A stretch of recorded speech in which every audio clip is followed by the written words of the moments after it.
डरावनी सच्चाइयाँ YouTube channel में आपका स्वागत है। और अब वक्त है डरने का। तो वीडियो को लाइक करें, चैनल को सब्सक्राइब करें और हेडफोन लगाकर खो जाइए इस कहानी में। अर्पित एक युवा और जिज्ञासु लड़का था जिसे वीरान और रहस्यमय जगहों को देखने का बहुत शौक था।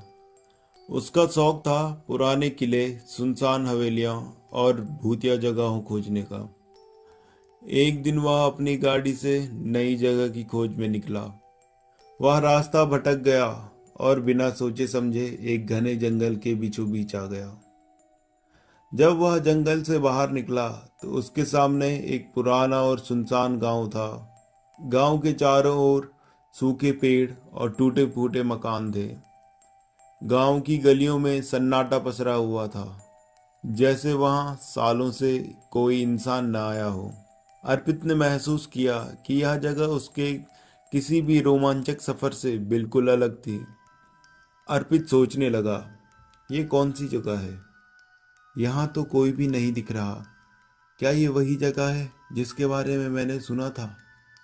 अर्पित ने गाड़ी रोकी और गांव के अंदर जाने का फैसला किया। वह धीरे धीरे गांव की ओर बढ़ा। हर तरफ टूटे हुए मकान और उजड़ी हुई हवेलियां थी। अचानक उसकी नज़र गांव के बीचों बीच स्थित एक पुराने कुएं पर पड़ी। कुएं के पास घास उगी हुई थी और उस पर पड़ी धूल बताती थी कि यह कुआं सालों से छुआ नहीं गया है। कुआं इतना गहरा और अंधेरा था कि उसने झांकने भर से ही अर्पित को अजीब सी ठंड महसूस हुई। उसे लगा जैसे किसी ने उसकी गर्दन पर अचानक से बर्फ रख दी हो। अर्पित को यह सब बहुत रहस्यमय और डरावना लग रहा था, लेकिन उसका जिज्ञासु मन उसे वहां से हटने नहीं दे रहा था। अर्पित ने कुएं के चारों ओर देखा। दीवारों पर अजीबोगरीब निशान और पुराने समय के कुछ चित्र थे, जिसमें इंसान और अजीब आकृतियां बनी हुई थी। अर्पित ने सोचा कि शायद यह गांव के किसी बड़े हादसे का शिकार हुआ होगा। वह उन निशानों और चित्रों का मतलब समझने की कोशिश कर ही रहा था कि अचानक उसे किसी के सांस लेने की भारी आवाज सुनाई दी। अर्पित ने डरते हुए चारों ओर देखा, लेकिन वहां कोई नहीं था। यह आवाज सीधी कुएं के अंदर से आ रही थी, मानो कोई अंदर बहुत गहरे से उसे देख रहा हो। अर्पित कुएं की ओर चिल्लाते हुए बोला, कौन है वहां? कोई है क्या? लेकिन कोई जवाब नहीं आया। कुएं के अंदर का अंधेरा और गहराता गया और अर्पित को ऐसा लगा जैसे कोई अंदर से उसे खींचने की कोशिश कर रहा हो। वह जल्दी से पीछे हट गया, लेकिन उसका दिल तेजी से धड़क रहा था। अर्पित ने तुरंत वहां से निकलने का सोचा, परंतु जैसे ही उसने गाड़ी की ओर कदम बढ़ाए, कुएं के पास कुएं के पास की सूखी घास अपने आप जलने लगी और एक डरावनी चीख गूंजी। अर्पित ने पलट कर देखा, लेकिन वहां कुछ नहीं था। उसकी समझ में नहीं आया कि यह क्या हो रहा है। उसने खुद को संभाला और गाड़ी की ओर दौड़ पड़ा, लेकिन उसे एहसास हो चुका था कि उस सुनसान गांव का यह कुआं साधारण नहीं है।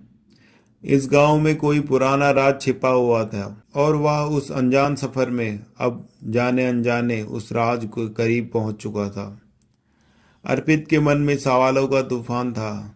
इस कुएं में क्या है जो इसे खतरनाक और डरावना बना रही है? वह गांव से निकल चुका था, लेकिन उस कुएं की डरावनी आवाजें और अजीब घटनाएं उसके दिमाग में घूम रही थी। उसे नहीं पता था कि उसकी जिज्ञासा ने उसे एक ऐसे रहस्य के करीब ला दिया है जिसे जानना शायद उसकी सबसे बड़ी भूल साबित हो सकती है। गांव से वापस आने के बाद भी अर्पित के दिमाग से उस पुराने कुएं की तस्वीरें और वहां हुई अजीब घटनाएं निकल नहीं पा रही थी। अर्पित ने खुद को समझाने की कोशिश की कि ये सब उसका वहम है, लेकिन अंदर ही अंदर उसे लगता रहा कि उस कुएं में कुछ ऐसा है जो उसे वापस खींच रहा है। कुछ दिन बाद अर्पित ने अपने काम से ब्रेक लिया और दोस्तों के साथ एक पार्टी में गया। पार्टी के बीच में भी उसका मन वहीं वीरान गांव और कुएं की तरफ भागता रहा। दोस्तों ने उसके बदले हुए चेहरे को देखकर पूछा, अर्पित तू ठीक नहीं लग नहीं रहा कि तू आज पार्टी के मूड में है। अर्पित ने कहा, यार कुछ समझ नहीं आ रहा था। मैं अजीब सी जगह गया था, वीरान गांव। वहाँ एक पुराना कुआं है, कुछ तो गड़बड़ है वहाँ। राहुल ने मजाक में कहा, क्या बात कर रहा है, कहीं तू भी भूत वूत के चक्कर में तो नहीं पड़ गया। अर्पित बोला, मजाक मत कर यार, सच में कुछ अजीब था वहाँ, जैसे कोई मुझे देख रहा हो, कोई साया या शायद कोई और चीज। पार्टी के बाद घर लौटते वक्त अर्पित का मन बेचैन हो गया और ऐसा लग रहा था जैसे किसी ने उसके ऊपर नजर रखी हो। वह जितना उस कुएं को भूलने की कोशिश करता, उतना ही उसकी यादें ताजा हो जाती। वह बार बार अपने कैमरे में रिकॉर्ड की गई तस्वीर देखता, लेकिन हर बार उसे उनमें कुछ ऐसा दिखता जो असल में वहां नहीं था, किसी अजनबी परछाई की झलक। उस रात अर्पित सोने की कोशिश कर रहा था, तभी अचानक उसकी खिड़की से जोरदार आवाज आई, जैसे कोई बहुत तेजी से खिड़की पर हाथ मार रहा हो। उसने उठकर देखा तो बाहर कोई नहीं था। उसे फिर वही भारी सांस की आवाज सुनाई दी जो उसने कुएं में सुनी थी। अर्पित को समझ नहीं आ रहा था कि यह सब कैसे हो रहा है। वह अपने कमरे में अकेला था, लेकिन उसे महसूस हो रहा था जैसे कोई उसके बहुत करीब खड़ा है और उसकी हर हरकत पर नजर रखा है। सुबह जब अर्पित उठा तो उसके कमरे की दीवार पर कीचड़ से लिखी हुई अजीब आकृतियां दिखी, जो बिल्कुल वैसी ही थी जैसी उसने कुएं के पास देखी थी। अर्पित अब डरने लगा था। अर्पित खुद से बोला, ये सब कैसे हो सकता है, मैं उस गांव से वापस आ चुका हूँ। ये निशान, ये आवाजें, क्या ये सब उस कुएं से जुड़ा है। अर्पित को लगने लगा उसे फिर उसी गांव में जाना होगा। उसकी जिज्ञासा अब डर में बदल चुकी थी, लेकिन वह जानना चाहता था कि उस कुएं के पीछे का क्या राज है। अर्पित ने गांव में दोबारा जाने का फैसला किया, लेकिन इस बार वह अकेला नहीं था। उसके साथ अब उसका डर भी था, जो उसकी हिम्मत को बार बार तोड़ रहा था। पर अर्पित के मन में एक ही सवाल गूंज रहा था, क्या उस कुएं में सच में कोई छिपा हुआ खतरा है या सब उसकी कल्पना है। जैसे ही अर्पित गांव में पहुंचा, उसे पहले से भी ज्यादा सन्नाटा महसूस हुआ, लेकिन इस बार कुएं के पास पहुंचते ही उसे साफ साफ महसूस हुआ कि कोई उसकी हरकत को देख रहा था। कुएं का पानी धीरे धीरे हिलने लगा, जैसे कोई उसमें से बाहर आने की कोशिश कर रहा हो। अर्पित ने डर के मारे कुएं के अंदर झांका, तभी अचानक एक जोरदार चीख गूंज उठी और अर्पित के चारों ओर का माहौल अचानक से बदल गया। उसे ऐसा लगा जैसे वह अकेला नहीं है, बल्कि किसी खतरनाक ताकत के बीच फंस चुका है। अर्पित कुएं की चीख से घबराकर पीछे हट गया, लेकिन उसके कदम जम चुके थे। कुएं की आवाज अब और भी तेज हो गई थी और पानी की हलचल बढ़ती जा रही थी। अर्पित ने अपनी टॉर्च कुएं के अंदर डाली तो उसने पानी में अजीब सी आकृति की झलक मिली। वह आकृति इंसान की तरह दिखाई दे रही थी, लेकिन उसकी आंखें काली और गहरी थी, जैसे वह अर्पित की आत्मा को देख रहा हो। अर्पित डरते हुए, तुम कौन हो, तुम मुझे क्यों परेशान कर रहे हो। अचानक कुएं से एक हाथ बाहर आया और अर्पित की ओर लपका। अर्पित ने तेजी से पीछे हटते हुए अपना संतुलन खो दिया और गिरते गिरते खुद को संभाला। उसकी सांसें तेज हो चुकी थी और वह कांपने लगा। अर्पित को अब यकीन हो चुका था कि वह कोई साधारण कुआं नहीं है। अर्पित वहां से भागने लगा, लेकिन उसे महसूस हो रहा था कि कुएं से कोई चीज लगातार उसका पीछा कर रही है। उसने पीछे मुड़कर देखा तो गांव की टूटी फूटी इमारतों की दीवार पर भी वह अजीब निशान थे जो उसके कमरे में दिख रहे थे। अर्पित खुद से कहा, यह सब क्या हो रहा है, यह निशान हर जगह क्यों है। वह दौड़ते हुए गांव के एक मंदिर के पास पहुंचा, जहां उसे एक बूढ़े साधु बाबा दिखाई दिए। यह पहली बार था जब अर्पित को गांव में कोई इंसान नजर आया। अर्पित ने राहत की सांस ली और साधु के पास जाकर बैठा। अर्पित बोला, बाबा ये कौन सा गांव है और इस गांव में ऐसा क्या है? बेटा तू यहाँ क्यों आया है? यहाँ एक श्रापित गांव है। वर्षों पहले यहाँ भयंकर हादसा हुआ था। इस कुएं में एक आत्मा बंद है जो अब भी मुक्त नहीं हो पाई है। अर्पित ने ध्यान से बाबा की बातें सुनी। बाबा ने बताया कि यह कुआं कभी गांव का जीवन का केंद्र था। गांव के लोग इसी कुएं से पानी पीते थे, लेकिन एक दिन गांव के मुखिया ने किसी कारणवश उस कुएं को बंद करने का फैसला किया। कुछ लोग कहते हैं कि कुएं के अंदर एक व्यक्ति की हत्या कर दी गई थी और उसकी आत्मा वहीं कैद हो गई। उस आदमी की आत्मा बदला लेने के लिए भटक रही है। कोई नहीं जानता कि वह कौन था और उसे किसने मारा, लेकिन जो भी उस कुएं के पास जाता है वह उस आत्मा के गुस्से का शिकार बन जाता है। इसीलिए गांव वालों ने इसे छोड़ दिया और यहाँ से चले गए। अर्पित को अब समझ आ गया था कि क्यों गांव में कोई नहीं रहता और क्यों कुएं के पास उसे अजीब चीजें महसूस हो रही थी। वह उस आत्मा का अगला शिकार बनने वाला था।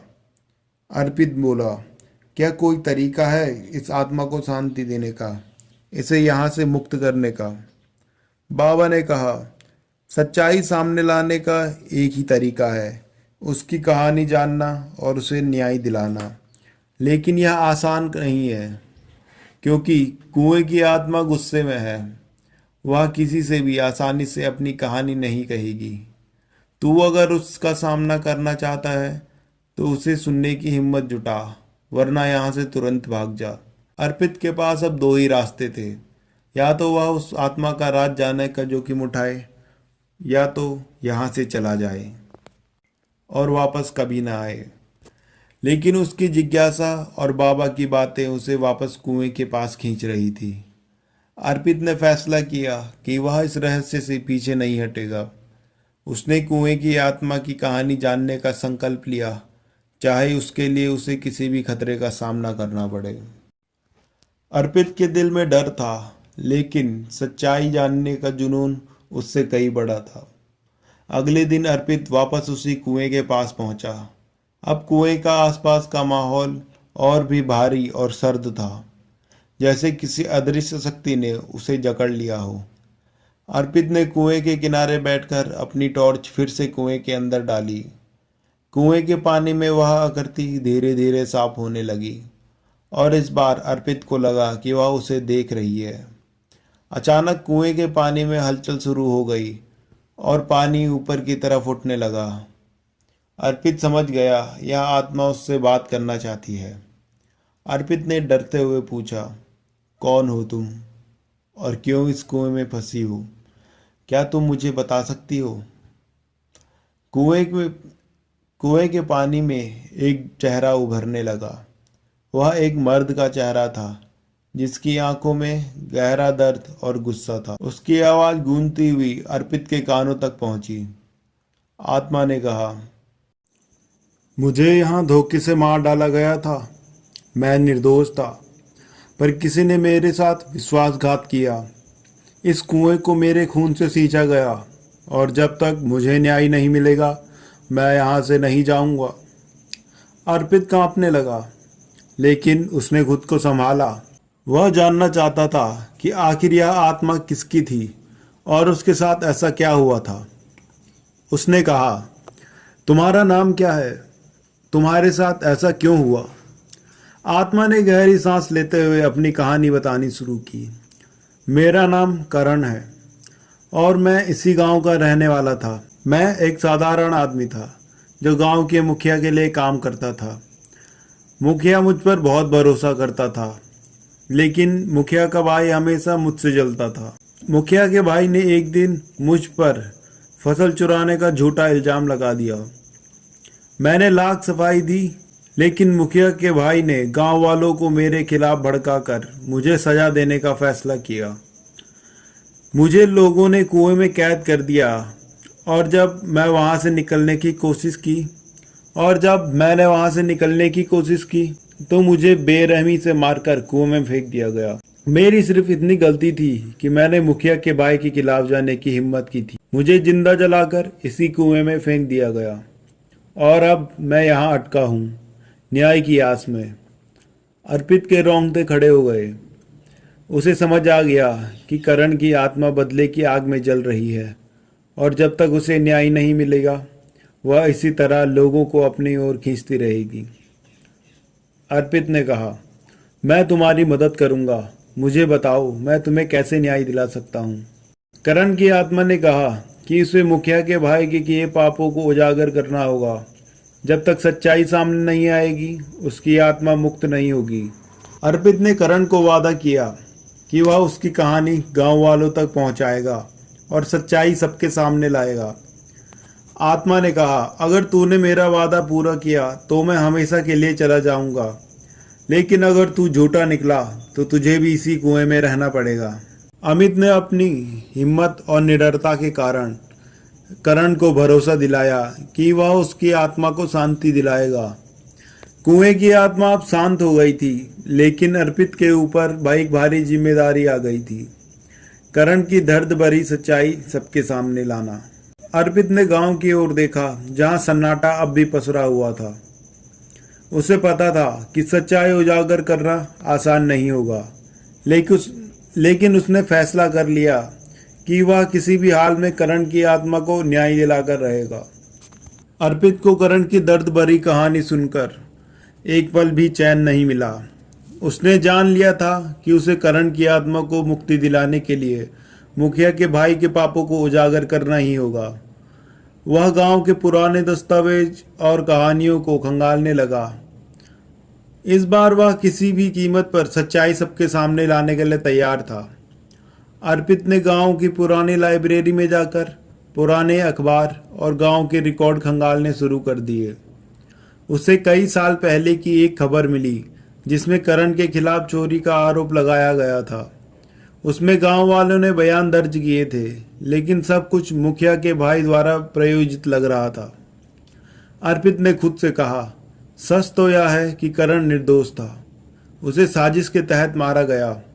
अगर मुझे कोई ठोस सबूत मिल जाए तो मैं करण की आत्मा को मुक्त कर सकता हूँ। अर्पित को अचानक ध्यान आया कि मुखिया का घर गांव में अब भी खड़ा है। वह वहां गया और तहखाने में एक पुराना बक्सा मिला।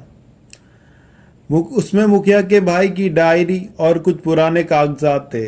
उसमें मुखिया के भाई ने अपने ही शब्दों में करण के साथ की गई साजिश का पूरा विवरण लिखा था। डायरियों के पन्नों में यह लिखा था, करण को मारना मेरी सबसे बड़ी जीत थी। उसने मेरे खिलाफ जाने की हिम्मत की और मैंने उसे वहीं मार गिराया जहां वह सबसे ज्यादा डरता था, कुएं में। अब कोई जान नहीं पाएगा कि असली चोर मैं था। अर्पित के हाथ अब सबूत लग गया था जिसे देखकर करण की आत्मा को न्याय मिल सकता था। उसने तुरंत सारे कागजात उठाए और गांव के बचे हुए बुजुर्गों को दिखाया। सभी ने देखा कि मुखिया का भाई असली गुनहगार था और करण पूरी तरह निर्दोष। गांव के बुजुर्गों ने कहा, हमें पता नहीं था कि करण के साथ ऐसा हुआ है। हमने उसे गलत समझा। हमें अपने किए पर पछतावा हो रहा है। गांव वालों ने मिलकर फैसला किया कि करण की आत्मा को शांति दी जाएगी। गांव वालों ने मिलकर फैसला किया कि करण की आत्मा को शांति देने के लिए गांव के मंदिर में विशेष पूजा रखी जाएगी। उसी दिन गांव के सभी लोग इकट्ठा हुए और मुखिया के भाई के पापों को सार्वजनिक रूप से स्वीकार किया गया। पूजा के दौरान अर्पित ने वह डायरी और कागजात कुएं के पास जाकर रख दिए। अचानक कुएं में हल्की रोशनी होने लगी। कुएं के अंदर का पानी शांत हो गया और करण की आत्मा एक आखिरी बार प्रकट हुई। करण की आत्मा ने कहा, धन्यवाद अर्पित, तुमने मुझे न्याय दिलाया। अर्पित ने करण की आत्मा को आखिरी विदाई दी और देखते ही देखते करण की आत्मा रोशनी की एक किरण में बदलकर आसमान में विलीन हो गई। अर्पित के चेहरे पर संतोष का भाव था, लेकिन उससे भी गहरा सबक था। कभी किसी जगह यह व्यक्ति की कहानी को बिना जाने उसे जज नहीं करना चाहिए।